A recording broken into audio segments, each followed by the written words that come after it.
दोस्तों recent study में जो कि इंस्टीट्यूट ऑफ पॉपुलेशन साइंस था दोस्त में IIPS में ये पता चला दोस्तों कि जो हमारा बिहार है उसमें 50% ऐसे हाउस होल्डर हैं जो कि मजबूर हो चुके हैं बाहर माइग्रेट करने के लिए। वो 50% लोग हमेशा माइग्रेशन में जाते हैं, वो डेवलप प्लेस पर जाते हैं ताकि उनको अच्छी अच्छी जॉब मिल सके, वो अच्छे तरीके से अपनी लाइफ को सस्टेन कर सके। दोस्तों आज बिहार की GDP पर कैपिटा बहुत कम है, इनफैक्ट शायद 1500, मैं श्योर नहीं हूँ बट शायद। दोस्तों आज बिहार जो है वो बिहार यूपी जैसे नामों से हम लोग सीधा जानते हैं कि वहाँ रोजगार नहीं है, और माइग्रेशन जो है वो हमारे उत्तर प्रदेश और बिहार में काफी कॉमन चीज हो गई है।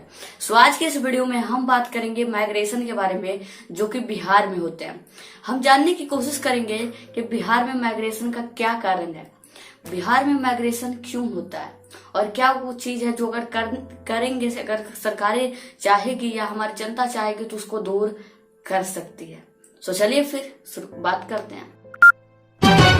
दोस्तों पहले बात करते हैं माइग्रेशन क्या होता है और वो क्यों किया जाता है।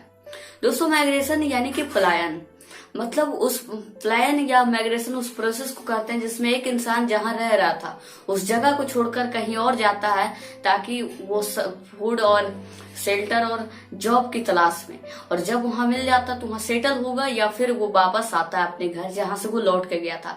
तो एक जगह से दूसरी जगह सेटल हो जाना या वहां जॉब के अपॉर्चुनिटी के लिए जाना ही माइग्रेशन कहलाता है। इसको किया क्यों जाता है, इसको बहुत वजहों से किया जाता है। पहला तो अगर जहाँ की जॉब कम है जैसे कि बिहार, तो बिहार के लोग बाहर इसलिए जाते हैं ताकि उनको जॉब अपॉर्चुनिटी अच्छी तरीके से मिल सके, अच्छी अच्छी जॉब मिल सके, और ताकि वो अपनी लाइफ को अच्छे तरीके से सस्टेन कर पाए, इसलिए वो माइग्रेशन के लिए बाहर जाते हैं। जैसे कि दोस्तों बिहार के लोग जो है वो गुजरात और महाराष्ट्र काफी ज्यादा जाते हैं। दोस्तों इस चार्ट में आप देख सकते होंगे इंटर डिस्ट्रिक्ट और इंटर स्टेट का जो दोस्तों माइग्रेशन है वो कितना है, और साथ ही साथ आप इसके बाद इस चार्ट को भी देख सकते हो जिसमें आपको ये पता चलेगा कि डेस्टिनेशन कहाँ के लोग कहाँ जाना ज्यादा पसंद करते हैं और कितने % लोग वहां जाने की कोशिश करते हैं। दोस्तों आपको लग रहा होगा कि माइग्रेशन क्या है यार, ये एक हैबिट है बंजारों जैसा और ये बंजारा की तरह लाइफ को सस्टेन करना पाते हैं। बट नहीं भाई, ये कोई हैबिट नहीं है इनमें, ये कोई इनका शौक नहीं है, ये इनके लिए मजबूरी बन गई है आज बिहार के अंदर। अगर आपको बिहार में रहना है, पहला आप पढ़िए, सरकारी जॉब को हासिल कीजिए। सरकारी जॉब नहीं हासिल करते तो आपके पिताजी बहुत बड़े जिम्मेदार होंगे तो आप खेती कर लीजिए, अगर होता है तो यह करवा लीजिए, और अगर वो नहीं होता है तो फिर बाहर जाइए। आपको काम की तलाश में बाहर फैक्ट्रियों में, चाहे वो महाराष्ट्र हो, गुजरात हो, दिल्ली हो, उस तरीके से आपको बाहर जाना पड़ेगा जॉब की तलाश में। ये स्थिति आज बनप रही है और बन गई है बिहार में। दोस्तों बिहार वो जगह है जहाँ की अधिकतर लोग जो बाहर जाना पसंद करते हैं या इनफैक्ट जाते हैं। और दोस्तों बिहार वो राज्य है जहाँ एक साइड फ्लड की बहुत तीव्र मात्रा में पानी रहते हैं और दूसरी ओर वहीं सूखापन छा जाता है। तो मतलब कुल मिलाकर ऐसा कहें कि बिहार एक कृषि प्रधान शहर या स्टेट होने के बावजूद भी वहाँ खेती को कम मायने देने को आज दिख रही है। गाइस ड्राफ्ट और फ्लड के वजह से बिहार जो है कि एग्रीकल्चर में डूबा हुआ है, लेकिन फिर भी वो एग्रीकल्चर को अच्छी तरीके से नहीं कर पाता है। कि कई जगह ऐसा जहाँ फसल लगी तो पता चला बाढ़ आ गया, सारा फसल डिस्ट्रॉय बर्बाद हो गया। वहीं दूसरी जगह पता चला यार फसल तो लगा दी है, उस वक्त पानी थी, अब पानी की समस्या हमें झेलनी पड़ रही है। तो दोनों कंडीशन में ही नहीं हो पाता है। इसके लिए क्या कर सकते हैं कि एक जगह जहां बिहार में पानी है उसको, जो नॉर्थ में है जहां से पानी आ रहा है, उसको साउथ में ढकेला जाए। मतलब जहां पानी है वहां से जहां नहीं पानी वहां तक उस पानी को कैसे भी तरह से कनेक्टिंग पाथ के तरह से उसको पानी को लाया जाए, दोनों को डिवीजन कर दिया जाए, तो दोनों जगह एग्रीकल्चर बेस्ड कहला जा सकती है। दोस्तों बाहर जाते हैं लोग शेल्टर के लिए, अच्छी भोजन के लिए और अच्छी जॉब के लिए, अपनी परवरिश अच्छी बनाने के लिए, अपने बच्चों को पढ़ाने के लिए। लेकिन दोस्तों आप इस चार्ट में देख सकते हो कि अधिकतर लोग जो बिहार या कहीं से भी माइग्रेट होते हैं वो क्यों होते हैं, इसके रीजन क्या है। और आपको बता दें कि बिहार में कई ऐसे किसान हैं जिनके पास अपनी खेती नहीं है, और आगे मैं आंकड़ा बताने वाला हूँ कितने लोग वैसे। दोस्तों बिहार में जॉब भी मिलती है तो खराब, तो गुड अपॉर्चुनिटी के लिए भी दोस्तों लोग बाहर जाना पसंद करते हैं। वर्क एंड बिजनेस, जो बिजनेसमैन है या कोई भी वर्क है या बिजनेस को भी आगे बढ़ाने के लिए दोस्तों बाहर जाते हैं, माइग्रेशन करते हैं। दोस्तों आज बिहार से जो हमारे ट्रेडर्स हैं वो तो पैदा हो रहे हैं, इंडस्ट्रिस्ट पैदा हो रहे हैं, लेकिन वो बिहार में काम नहीं करते, वो बाहर जाके काम करते हैं। दोस्तों आपको बता दें कि एजुकेशन के लिए भी बहुत सारे बच्चे जा रहे हैं बाहर। बिहार का लड़का दोस्तों जिसके पास पैसे हैं वो कोटा जा रहा है, गुजरात जा रहा है, दिल्ली जा रहा है पढ़ने के लिए, जयपुर जा रहा है, लेकिन कोई भी आप ये नहीं सुने होंगे कि दिल्ली का कोई लड़का आकर बिहार में पढ़ रहा है। ये कंडीशन है हमारी आज की बिहार की, और बिहार के एजुकेशन सिस्टम की हम इतने पीछे आ जाते हैं। हम सालाना 2-4 यूपीएससी यानी फोर्स तो कवर कर रहे हैं यूपीएससी के सीट को, लेकिन हमारा उतने से तो काम नहीं चलेगा। लेकिन जब हाई पीढ़ी पे जा रहे हैं लोग, लेकिन फिर भी 10 अगर निकल रहे हैं तो उसमें से 100 ऐसे भी हैं जो अभी सोए हुए हैं नींद। दोस्तों आपको एक रिपोर्ट बताता है जिसमें कि 32 साल के जो एवरेज माइग्रेंट है जो बिहार से जाते हैं, मतलब ये एक यंग पॉपुलेशन है, फिर भी उनको माइग्रेंट करना पड़ रहा है, जबकि वो अपने देश में अपने स्टेट में रहकर ही बहुत कुछ कर सकते थे। दोस्तों इसमें बताया गया कि 80% जो माइग्रेंट जो बाहर जाते हैं उनके पास अपनी जमीन नहीं, और 80% में से कुछ ऐसे भी लोग हैं जिनमें कि दोस्तों उनके पास 1 एकड़ से कम जमीन है। और दोस्तों 85% तो ऐसे माइग्रेंट हैं जो कि 10th पास है। ये सिचुएशन है कि 10th पास, समझिए बिहार को ऐसा राज्य है ना जहाँ पढ़ाई कीजिए, जब आप पढ़ लिख कर सरकारी जॉब को नहीं कर पाएंगे तब आपको फिर वही ढकेल दिया जाएगा और अब जाइए बाहर काम कीजिए या घर में आकर खेती कीजिए, यही आपके पास पैसा बचेगा, या फिर मजदूरी कीजिए। दोस्तों 90% जो माइग्रेंट है वो प्राइवेट फैक्ट्री में काम करते हैं। अब उसके बाद भी क्या हो जाता है, गुजरात दंगा एग्जाम्पल ले सकते हैं जहाँ बिहारियों को भगाया जाता है। ये स्थिति बनप रही है हमारे बिहार की, आज ये कंडीशन बन चुकी है। दोस्तों बिहार के जो एवरेज रिमाइंडेंस है वो है दोस्तों 26,020 रुपीज, और वहीं अगर यूपी की बात की जाए तो वो है 38,061 रुपीज। दोस्तों ये रिपोर्ट बताता है कि 47% जो औरतें हैं वो लिटरेट है, फिर भी वो 22% उसमें ऐसी औरतें हैं जो कि सिर्फ डेली बेस के लिए जो डेली मजदूरी करती है और मजदूरी करके पैसे कमाती है, पढ़ाई लिखाई लिटरेट होने के बावजूद भी। 30% फार्मर बिहार के ऐसे हैं जिनके पास जमीन ही नहीं है खेती करने के लिए। दोस्तों आपको ये आप सोचिए कि बिहार में है, पंजाब जो है वो खेती करके बढ़ रहा है, लेकिन वही बिहार की नो कंडीशन है। बिहार के लोग जो है वो खेती करके कहीं से भी अपना गुजारा नहीं कर पाते हैं। क्या क्यों? क्योंकि यहाँ बहुत सारी दिक्कत है जो कि इस वीडियो में हम अभी कवर करेंगे। अब दोस्तों आप बात करते हैं कि फैक्टर उनके क्या, factor that led them to outside, मतलब वो फैक्टर क्या वजह रही जिसके बाद से बिहारियों को दोस्तों बाहर जाना पड़ता है काम के लिए।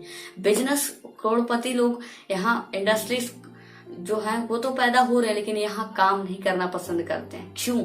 यही तो जानेंगे। चलिए दोस्तों मैं पहले बात करना चाहूंगा दोस्तों एग्रीकल्चर सिस्टम के बारे में, कि हमारा बिहार जो एग्रीकल्चर प्रधान देश है, जहाँ कृषि प्रधान देश स्टेट है, जहाँ की ज्यादातर खेती किया जाता है। बहुत सारे तकरीबन 90% लोग यही करते हैं, लेकिन फिर भी दोस्तों हमारे इंडस्ट्रीज को 24 घंटा बिजली मिल पाता है, लेकिन हमारे किसान भाइयों को नहीं मिल पाता है, जो कि बहुत जरूरी होता है खेती के लिए। इंडस्ट्रीज जो है वो कहीं ना कहीं हमारे देश को काम तो कर रहा है, हमारे देश को डेवलप तो करा रहा है, लेकिन कहीं नहीं उससे एनवायरमेमेंट पे भी असर पड़ता है। लेकिन खेती में दोस्तों जहां हमारी सरकारें रिलायंस जियो को दे सकती है 24 घंटे बिजली, वहीं हमारे किसान भाइयों को खुद खेती करने के लिए नहीं मिल पाता है। सरकार ने प्रयास की कि ट्यूबवेल दिया जाए, कई जगह दिए भी, लेकिन जो लोग सक्षम थे वो इस चीज को तो ले आए, लेकिन इलेक्ट्रिसिटी जो उसकी कमी थी वो तो नहीं पूरा कर सकते हैं। सो इरिगेशन फैसिलिटी जो है बिहार में काफी कम होने की वजह से जॉब आधा यहीं पे चला जाता है। दोस्तों इसका हिस्ट्री में भी बहुत बड़ा एक हाथ है इसका। 200 साल तक अंग्रेजों ने लूटा तो इसने भारी मात्रा में टैक्स को बढ़ा दिया।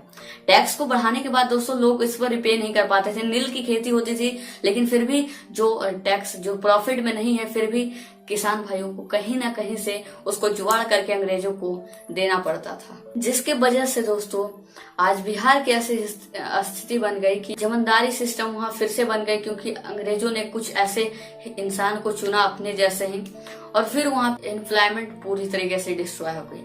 तो हाई टैक्स जो लगाया गया था बिहार पे वो भी एक असर डाल देता, क्योंकि जब हाई टैक्स लगाया तो किसान अपने लिए कुछ डेवलपमेंट नहीं करा पा रहे थे। तो चाहे वो खेती से रिलेटेड हो या पर्सनल लाइफ से, प्रोफेशनल लाइफ से बात की जाए तो दोस्तों बर्बाद तो बिहार तब हो गया जब 2000 में ये झारखंड से अलग हो गया। ये भी एक बहुत बड़ा फैक्टर है कि आज बिहार में माइग्रेशन क्यों होने को लगती है।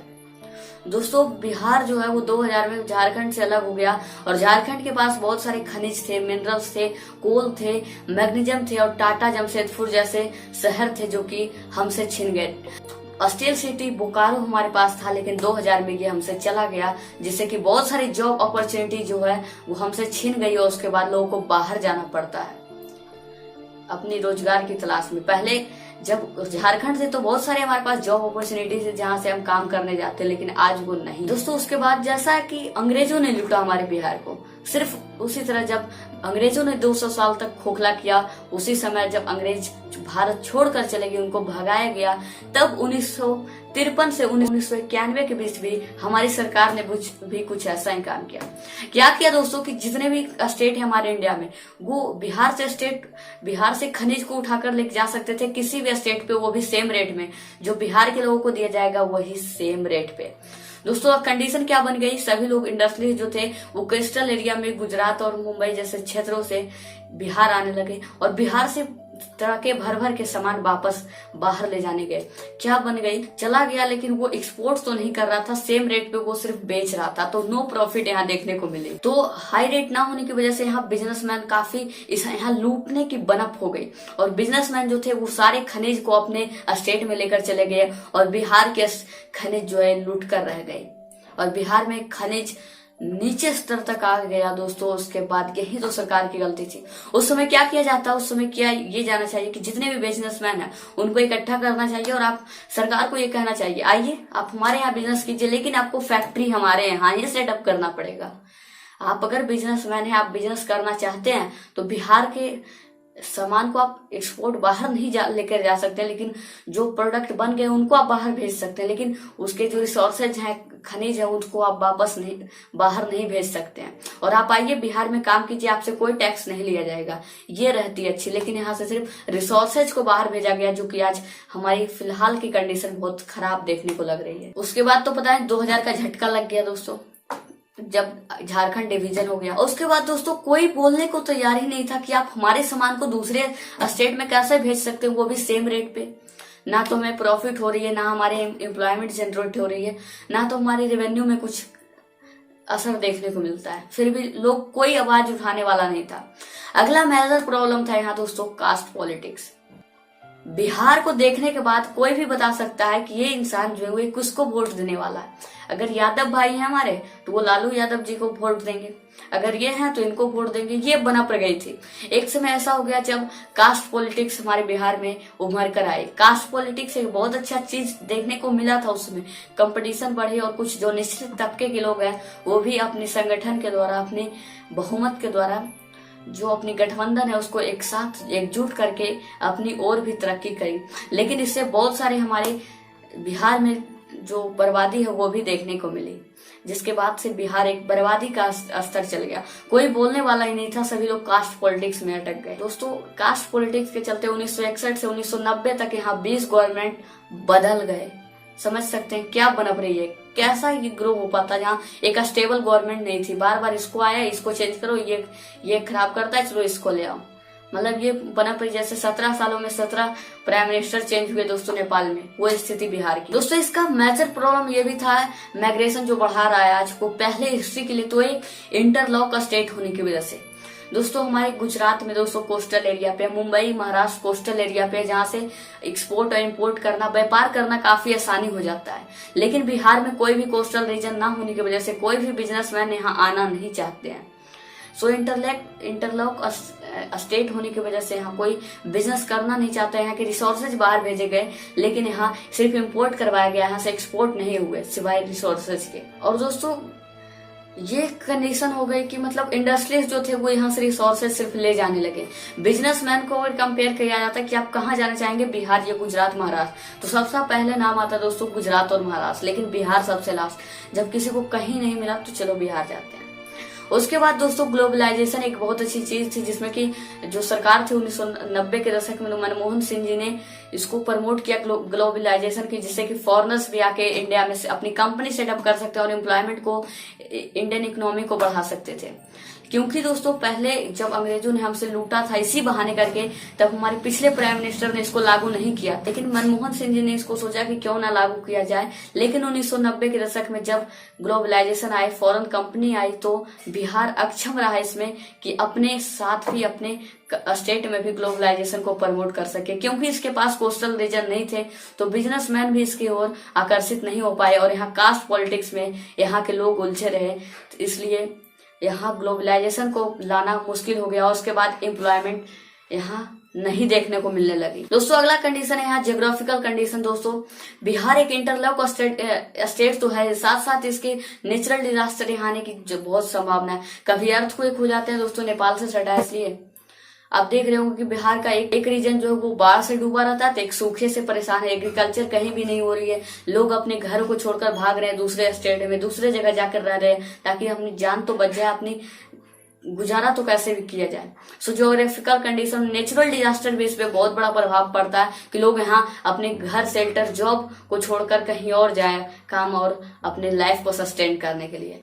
दोस्तों आधे लोग तो ऐसा जो सिर्फ इस वजह से फार्मिंग नहीं कर पाते क्योंकि एक तरफ सूखा एक तरफ बाढ़, कहीं का कोई स्टेबिलिटी नहीं है। इसको करना क्या चाहिए कि जहां बाढ़ आई है दोस्तों वहां, और जहां बाढ़ नहीं है वो दोनों को कनेक्ट करना चाहिए। जहां बाढ़ आई है वहां से वो पानी वहां तक चला जाएगा तो एक तरफ सूखा भी नहीं रहेगा, नॉर्मलाइज हो जाएगा दोनों चीज।